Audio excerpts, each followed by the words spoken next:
नमस्ते, मैं चंद्रशेखर कक्षा 7 यूपी होशियार रामपुर सुरती शिष्य।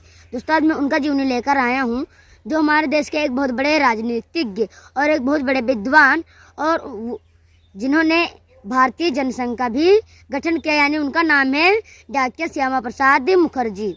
तो चलिए इनका जीवनी शुरू करते हैं। इनका जन्म 6 जुलाई 1901 को कोलकाता के बंगाल में हुआ था। इनके पिता का नाम आशुतोष मुखर्जी तथा माता का नाम योगमाया देवी दास। जो आशुतोष मुखर्जी थे एक बहुत बड़े विद्वान थे, और ये विद्वान थे तो ये सोचते थे कि जब मैं विद्वान हूँ तो मेरा पुत्र डॉक्टर मुखर्जी भी एक बड़ा होकर विद्वान बने। इसलिए उन्होंने प्राथमिक शिक्षा अपने पुत्र को अपने ही आप दिया और उसके बाद डॉक्टर मुखर्जी उच्च शिक्षा ग्रहण करने के लिए इंग्लैंड गए। इंग्लैंड में उन्होंने अपनी सारी उच्च शिक्षा ग्रहण करने के बाद सन 1917 में उन्होंने मैट्रिक, सन 1921 में उन्होंने बीए फाइनल कर लिया और सन 1923 ईस्वी में उन्होंने लॉ की डिग्री प्राप्त की और वहीं पर उन्होंने बैरिस्टर का भी फार्म भरा जो कि वो बनना चाहते थे। और 1927 ईस्वी में वो बैरिस्टर बनकर बंगाल वापस आ गया और वहीं पर उन्होंने 2-3 साल तक ये काम भी किया और उसके बाद 33 वर्ष की आयु में उन्होंने कोलकाता विश्वविद्यालय का कुलपति बने।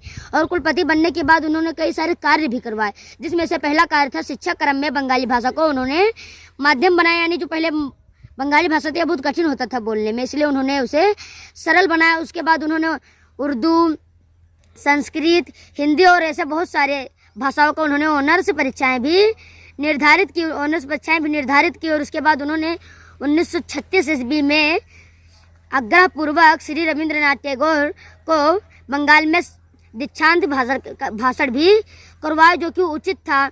और जो डॉक्टर मुखर्जी थी यह एक बहुत ही संवेदनशील व्यक्ति थे और एक बहुत दयालु व्यक्ति भी थे। ये हमेशा किसी भी चीज़ को देखते तो उन्हें दया आ जाती थी। और 1943 ईस्वी में बंगाल में एक दुर्भिक्ष की चपेट में आ गया बंगाल, जिसका कारण था ब्रिटिश सरकार की गलत नीतियाँ।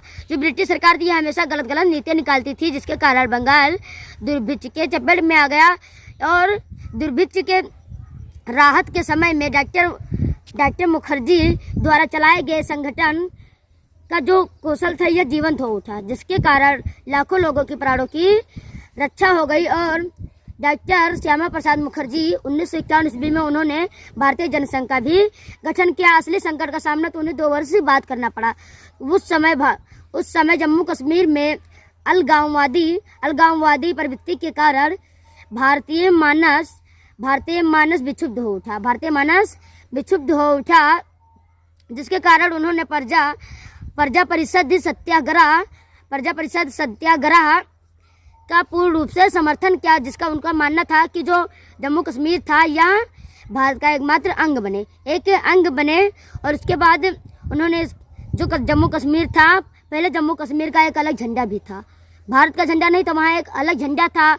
और वहाँ भारत का संविधान भी नहीं था, वहाँ एक अलग संविधान था। और वहाँ का जो मुख्यमंत्री था प्रधानमंत्री कहलाता था। और उसके बाद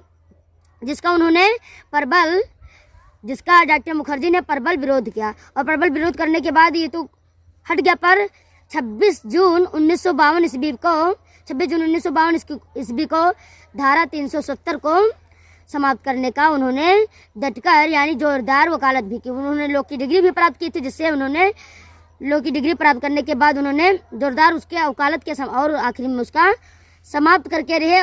और उन्होंने नई दिल्ली में भारतीय सरकार और श्रीनगर में जम्मू कश्मीर के सरकार को चुनौती भी देने का निश्चय किया। जब यह बात जम्मू कश्मीर के सरकार को पता चली तो उन्होंने उन्हें गिरफ्तार कर नजरबंद कर दिया, जिससे जेल में उनकी मृत्यु हो गई। 30 जून 1953 ईस्वी में उनकी मृत्यु हो गई। उनकी मृत्यु के बाद हरीन्द्र नाथ चट्टोपाध्याय ने कुछ इस शब्दों में उनका श्रद्धांजलि किया है।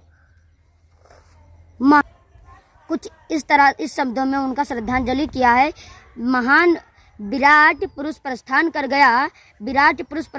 गया, महान प्रतिभा का सूर्यास्त हो गया। धन्यवाद।